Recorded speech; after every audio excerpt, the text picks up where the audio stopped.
인랜드 온누리교회 교우 여러분, 안녕하십니까? 말씀으로 나를 살피고 말씀으로 주위를 돌아보며 말씀 따라 함께 걸어가는 시간, 우리 시간입니다. 5월 26일입니다. 수요일 하나님 말씀 묵상하러 우리 나왔는데 또 같이 기도하고 시작하도록 하겠습니다. 하나님 감사합니다. 오늘도 하나님 말씀 앞에 나왔습니다. 말씀을 듣고 묵상하면서 하나님의 마음과 하나님의 그 생각을 더욱 알기를 소원합니다. 우리 생각에 하나님의 마음을 또 하나님의 생각을 넣어 주시옵소서. 오늘도 우리들이 살아가는 가운데 그 하나님의 마음이 또 하나님의 생각이 우리의 삶의 기준이 되게 하여 주시옵소서. 하루를 살아도 그냥 살아가는 것이 아니라 또 향방 없이 사는 게 아니라 하나님의 인도하심을 생각하며 하나님의 인도하심에 따라 살아가는 복된 하루가 되게 하여 주시옵소서. 부족한 종 말씀 앞에 늘 두렵고 떨리는 마음으로 서게 해주시고 하나님의 말씀만 전하게 하여 주시옵소서. 감사드리며 예수님 이름으로 기도합니다. 아멘. 말씀 보도록 하겠습니다. 출애굽기 22장 1절에서 15절입니다. 생명의 삶 5월 26일자 말씀입니다. 같이 읽겠습니다. 사람이 소나 양을 도둑질하여 잡거나 팔면 그는 소 한 마리에 소 5마리로 갚고 양 한 마리에 양 4마리로 갚을지니라.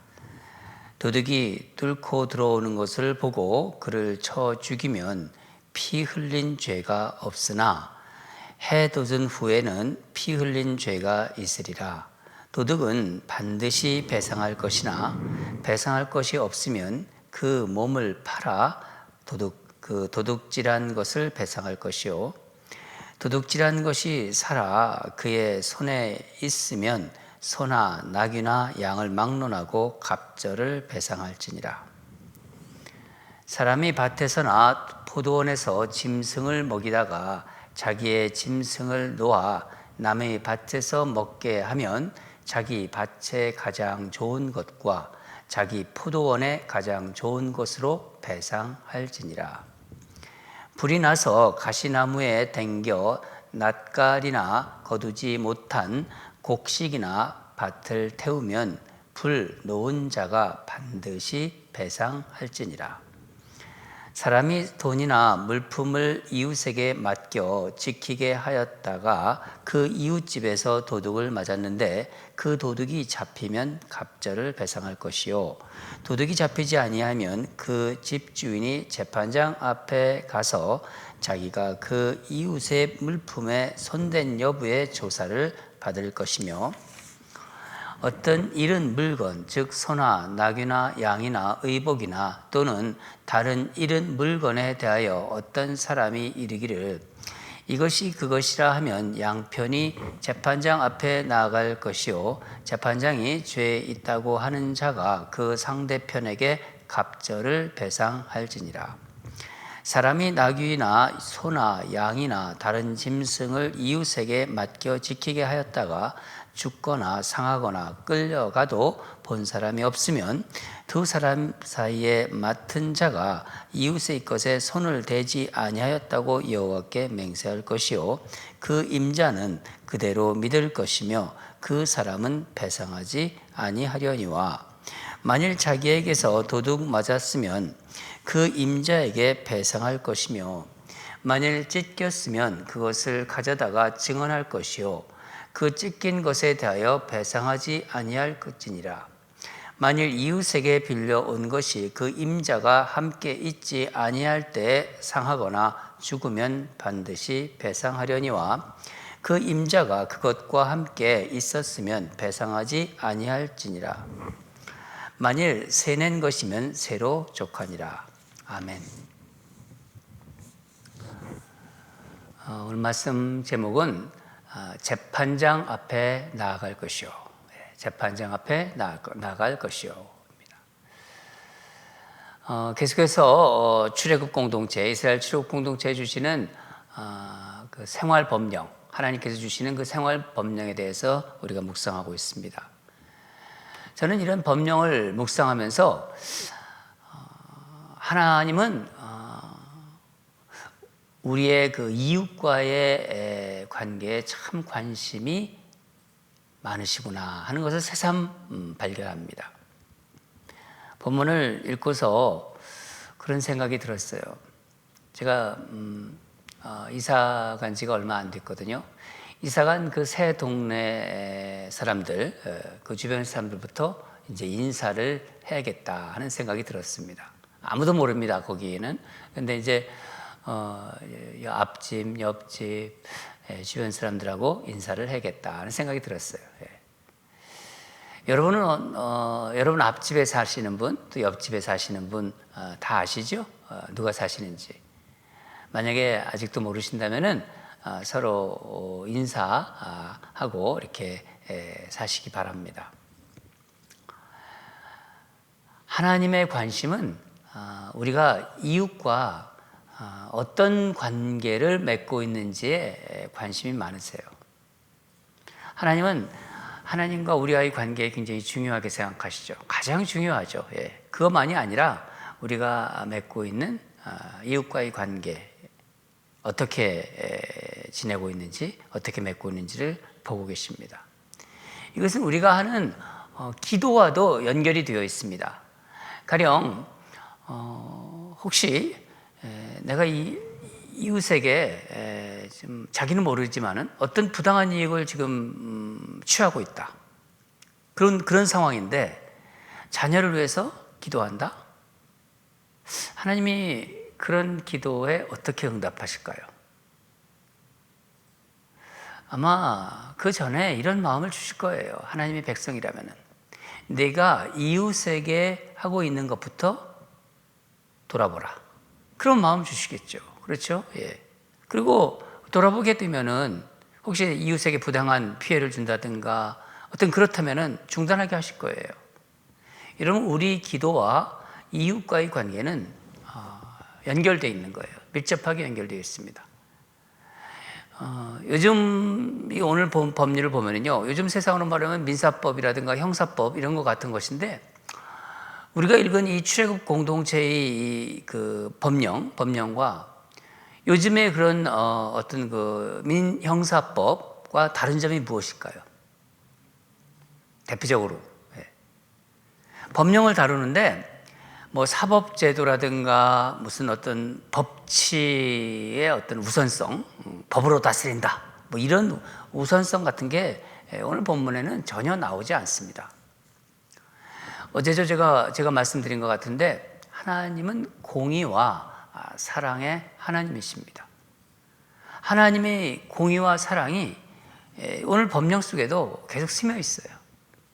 사랑과 정의가 아름답게 공존하는 모습을 우리는 볼 수 있습니다.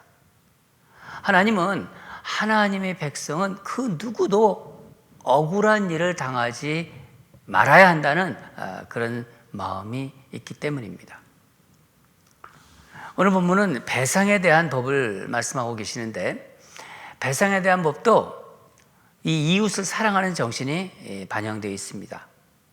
첫 번째는 도둑과 도둑질입니다. 일반적으로 도둑을 보면은 아주 뭐 잘 사는 도둑, 막 부유한 도둑은 없는 것 같아요. 간혹 이제 보면은 전문적인 털이꾼 있잖아요. 그런 도둑도 없는 것은 아니지만 대부분 가난한 도둑들입니다. 그래서 그런지 2절을 보면은 도둑이 이제 침입하는 것을 보고 정당방위로 도둑을 죽였다. 이것은 죄가 없는 걸로 생각합니다. 근데 3절 보면은 대낮의 경우에 도둑이 들어왔어요. 그건 다르게 봅니다. 대낮에 도둑을 죽인다. 그러면 살인죄가 적용되는 거예요.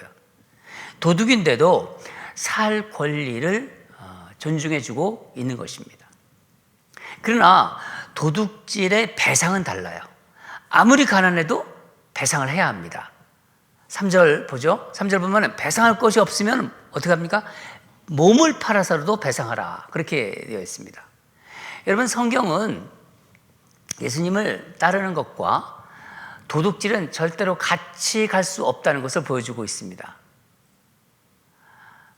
누가복음 19장을 보면은 여러분이 잘 아는 이야기인데, 삭개오 아시죠? 세리 삭개오가 나옵니다.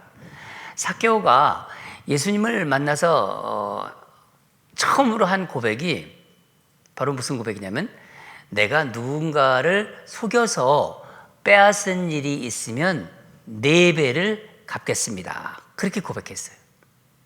이것은요, 예수님께서 삭개오한테 물어서 이렇게 삭개오가 대답한 게 아닙니다. 삭개오가 먼저 고백한 것입니다. 예수님을 믿고 영이 충만하신 사람의 첫 고백, 바로 이웃의 재산을 빼앗았으면 갚겠나이다. 그렇습니다. 여러분, 예수 믿는 것과 다른 사람의 것을 빼앗는 일은 어떤 경우에도 공존할 수 없어요. 하나님은 우리가 전에 봤죠? 10계명에서도 분명히 말씀하셨습니다. 제 8계명이죠. 8계명, 도둑질하지 말라. 그때 제가 4계명까지 묵상했어요. 나머지 부분 언제 기회가 있으면 묵상하도록 하겠습니다. 여러분, 성경은 그리스도인과 도둑질은 함께 할 수 없을 뿐만 아니라 오히려 도둑질 문제에 대해서는 한 발짝 더 나가요. 에베소서, 신약성경 에베소서 4장 28절을 보면은 도둑질하는 자는 다시 도둑질하지 말고 돌이켜 가난한 자에게 구제할 수 있도록 자기 손으로 수고하여 선한 일을 하라. 한 발짝 더 나갑니다. 부족해서 남의 것을 훔치지 말고 더 일해서 남을 도와주라는 것입니다. 두 번째는 과실로 인한 손해를 어떻게 배상하는가, 이 문제입니다. 5절 6절인데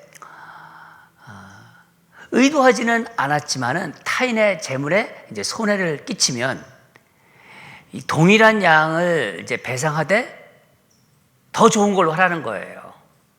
좀 나쁜 걸로 하지 말고 아주 좋은 것, 질 좋은 것으로 하라는 것입니다.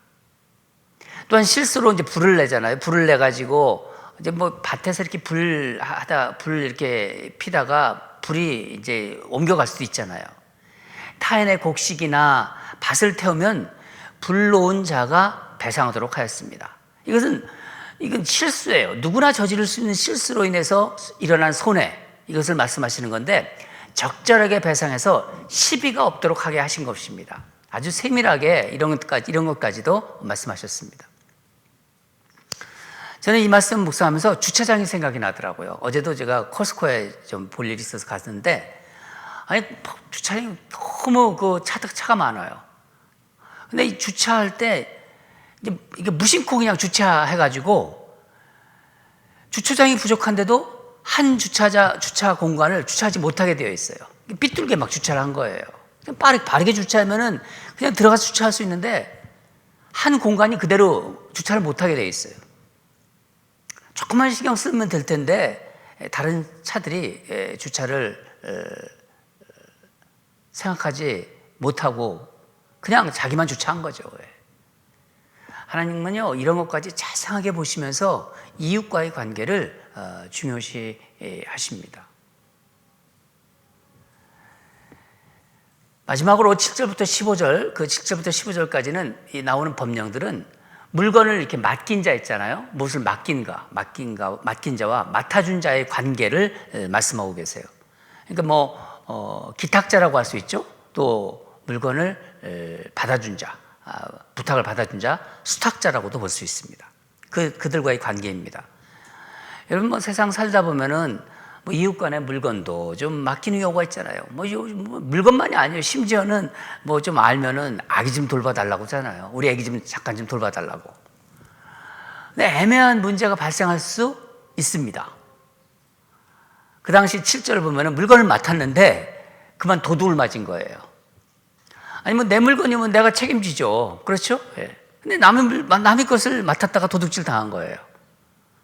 도둑이 잡히잖아요. 다행히 도둑이 잡히면 배를 보상하라. 그렇게 나옵니다. 그런데 도둑이 잡히지 않으면 물건을 맡은 사람이 재판장 앞에 나가라. 그렇게 나오죠. 구절을 보면은 분신물 가지고 막 싸울 때도 있어요. 잘 거라고. 그런 경우를 또 말씀하십니다. 여러분 오늘 본문 좀 길지만은 오늘 본문에서 주목할 것은요. 하나님 앞에 나간다는 이 말씀입니다. 하나님 앞에 나간다. 8절 우리가 보지 않는데 8절 보면은요. 재판장 앞에 나아가서 도둑이 잡히지 아니하면 그 집 주인이 재판장 앞에 가서 그런 말씀 나오죠. 9절에도 나와요. 9절에 보면은 양편이 재판장 앞에 나아갈 것이요. 그렇죠? 재판장 앞에 나가라고 합니다. 또 여기서 재판장이라는 것은 재판장이라는 이 말씀은 바로 하나님 앞에 나간다는 거예요. 하나님. 성경에도 보면은 거기 써 있어요. 재판장 밑에 보면 하나님이라고 써 있어요. 번호가 써 있죠. 예. 11절도 짐승을 이제 이웃에게 맡기다가 이제 짐승을 맡겼어요. 개도 맡길 수도 있고 고양이도 맡길 수도 있잖아요. 근데 요즘으로 말한다면은 소가 아니라 죽거나 상하게 되었을 때 이거 본 사람이 없어요. 여호와 앞에 맹세할 것이요. 나는 그렇게 죽이지 않았다. 이것을 여호와 앞에 맹세한다는 것입니다. 맡아준 사람이 죽이거나 다치게 한 것이 아니라 그렇다면은 하나님 앞에 나가서 맹세하면 이제 맡긴 사람, 짐승을 맡긴 사람은 믿어야 했다는 거예요. 믿으라는 거죠. 여러분 만약 하나님 앞에서도 거짓말을 한다. 여러분 어떻게 생각하세요? 하나님 믿는 사람이 하나님 앞에 나와서도 거짓말한다. 이미 그 사람은 심판받은 거예요. 사도행전 보면은 아나니아와 삽비라가 거짓으로 그렇게 말하니까 성령께서 어떻게 하십니까? 바로 생명을 거둡니다. 요즘은 그런 일은 일어나지만은 하나님이 벌써 심판하신 거예요. 그 사람은 하나님 앞에서도 거짓말한다. 여러분 사람과의 관계에서 불확실하거나 미심적인 일이 있을 때 왜 하나님 앞으로 나가라고 하는 건가요? 하나님 앞에 나가라. 거짓말하는 경우도 하나님과 멀리 있을 때, 하나님과 떨어져 있을 때는 거짓말하지 하나님과 정말 친밀한 관계 속에 있을 때는 거짓말 못해요. 하나님 믿는 사람이. 그렇지 않겠어요? 모든 것을 다 아시는 하나님 앞에서 내 것이 아닌 것을 내 것이라고 주장하지 못합니다. 하나님 불꽃 같은 눈치로 보고 계신데 우리 안에 성령이 계신데 어떻게 그렇게 거짓말해요? 여러분 이 어두움이라는 거 있죠. 어두움 물러가게 하는 방법은 어두움 보고 물러가라 그렇게 하는 게 아니라 우리가 빛 가운데로 나가는 거예요. 우리가 빛 가운데 나갑니다. 빛 가운데로 가면요 어느새 어둠이 사라져 버려요. 우리가 늘 이렇게 말씀 앞에 나오는 것은 생각보다 많은 그 의미가 있습니다. 아주 중요한 것입니다. 여러분 한번 생각해 보세요. 하루 또 일주일 살아가는 동안에도 우리가 하나님 앞에 아름답지 못한 모습, 부끄러운 것이 그런 것이 얼마나 많습니까? 우리가 기도할 때 보면 하루 한 주 동안 얼마나 잘못한 것 대표 기도할 때 막 기도하지 않습니까? 그러나 주님 앞에 나아갈 때 그런 것들은요 물러가게 됩니다. 내가 하나님 앞에 나갈 때 그런 것들은 사라지게 됩니다. 저는 오늘 재판장 앞에 나간다는 말씀을 묵상하는 가운데 우리의 예배를 좀 생각해 보았습니다. 인터넷으로 하나님 앞에 나가는 것도 참 귀하고 감사한 일이에요. 그렇죠? 팬데믹 기간 동안 얼마나 감사합니까? 인터넷으로 예배드리고 하나님 말씀 듣고. 그러나 좀 거리도 있고, 이제 거리도 있고, 또 코로나도 뭐 완전히 종식된 건 아니기 때문에 좀 걱정도 되지만 내 스스로 몸을 움직여서 이제 하나님 앞으로 나아가는 게 얼마나 귀한 일일까요? 여러분, 하나님 앞에 나가는 동안 우리 마음이 정리돼요. 내가 주일 예배 드려야지. 이번 주에 나가서 내가 수요일 날 대면 예배 하고 있는데 그거 아는데 내 준비하고 나가야지. 교회에 나와서 예배를 드리고 돌아오는 동안 예배를 드리잖아요. 예배를 돌아오는 동안 풀리지 않았던 문제, 그런 것이 정리가 돼요. 힘들게 나왔어요. 그리고 예배 드리고 돌아가는 동안 마음이 정리가 돼요. 하나님도 특별한 은혜를 주십니다. 여러분 경험하지 않았습니까? 몸이 좀 불편해도, 집이 좀 멀어도, 아직 오랫동안 한 1년 동안 그렇게 예배를 드리니까 아직 습관이 들지 않았어도 이제 일어나서 하나님 앞으로 나오세요. 그게 하나님이 기다리고 계십니다. 하나님이 기뻐하십니다. 수요일에도 나오시고 주일에도 하나님 앞으로 여러분 스스로, 여러분 발로, 여러분 운전하면서 같이 또 카풀도 하고 그렇게 나오세요. 그런 가운데 우리 안에 어두움이 있지 않습니까? 나도 모르게 되는 그런 어두움, 이런 어두움들이 물러가게 될 것입니다. 지금 우리가 살펴본 배상에 관한 이 법령들 이외에도 다른 사람의 소유라든가 사람들과의 관계와 관련된 모든 일에서 성경은 일관되게 말하고 있어요. 하나님 앞에 나오라. 빛 가운데로 나오라. 재판장 앞으로 나와라. 재판장은 하나님이십니다. 우리의 재판장이 그렇지 않습니까? 네. 사랑하는 여러분, 인생의 모든 문제는 빛 가운데서 해결되는 거예요. 어둠 속에서 해결되지 않습니다. 빛 가운데서 해결됩니다. 요즘 마음이 뒤숭숭하세요? 요즘 마음이 좀 혼탁하세요? 혹시 이웃과의 관계, 사람들과의 관계가 복잡합니까? 어떤 내 재산 문제로 인해서 문제가 있습니까? 다른 사람과의 어떤 관계에 얽혀 있습니까? 아니면 자꾸 외롭습니까? 주님 앞으로, 우리의 재판장이신 하나님 앞으로 나오세요. 하나님 앞으로 나갑시다. 말씀 앞으로 나갑시다. 방송도 들으시고 또 주일이면 나오시고 수요일에도 나오시고, 주님이 우리를 만나시려고, 은혜 주시려고 기다리고 계세요.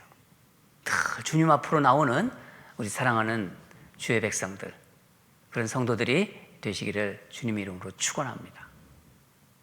기도하겠습니다. 하나님 아버지 감사합니다. 이스라엘의 그 생활 법령들을 살펴보면서 복잡하고 미심쩍고 불확실한 모든 문제를 하나님 앞으로 가지고 나왔습니다. 재판장, 우리의 재판장 앞으로 빛 가운데로 가지고 나왔습니다. 동일하게 지금 우리에게 주시는 말씀입니다. 우리 인생의 문제의 모든 해답은 주님이 가지고 계십니다. 주님 앞으로 나와서 빛 가운데서 우리의 모든 문제들을, 어두움의 문제들을 해결받는 우리가 되게 하여 주시옵소서.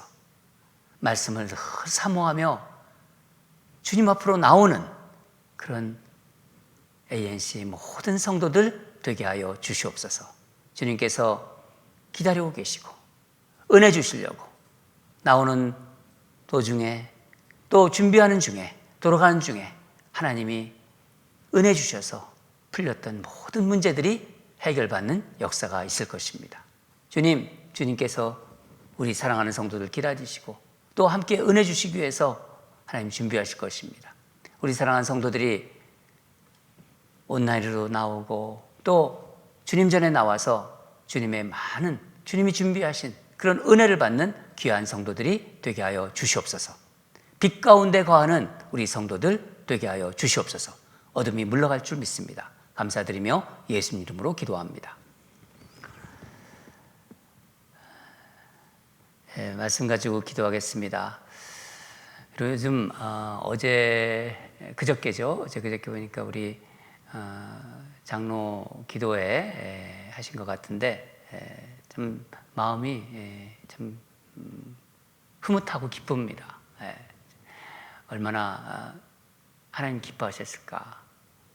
그 하나하나 기도 제목을 하나님이 다 받으실 줄 믿습니다.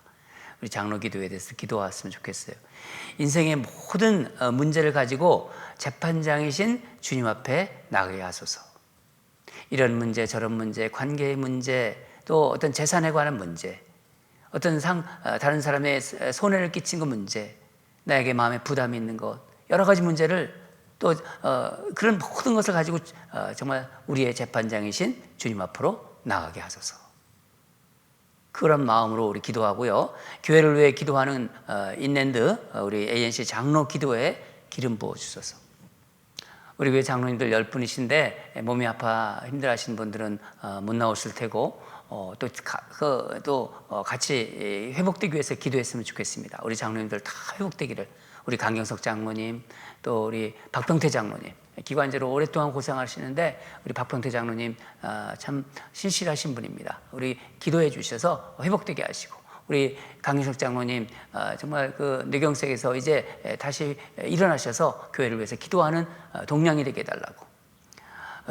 여러 가지로 함께 못하는 그런 장로님도 있으면 함께 마음을 주셔서 나오게 해달라고. 그래서 있는 ANC 장로에 기름 부어주시고 또 성령께서 역사하시고 장로들이 동량이 되어서 교회가 서질 때 우리 교회가 정말 아름답게 하나님의 역사를 이루어 가실 줄 믿습니다. 우리 성도들이 우리 장로 기도회에서 다 같이 기도해 주시기 바랍니다. 성령께서 역사하소서. 성령님 도와주시옵소서. 성령님 함께해 주시옵소서. 기름 부어 주셔서 우리 그렇게 기도하기 얼마나 좋겠습니까? 성도들이 또 기도하고 장로님들이 기도하고. 두 번째 기도는 가정의 달 31가지 기도 순종입니다. 오늘 5월 26일자 말씀은 순종입니다. 예수님 말씀을 기쁨으로 순종하는 가정 되기 원합니다. 가장 정말 중요한 말씀입니다. 말씀에 순종하는 가정이요 정말 복받는 가정이에요.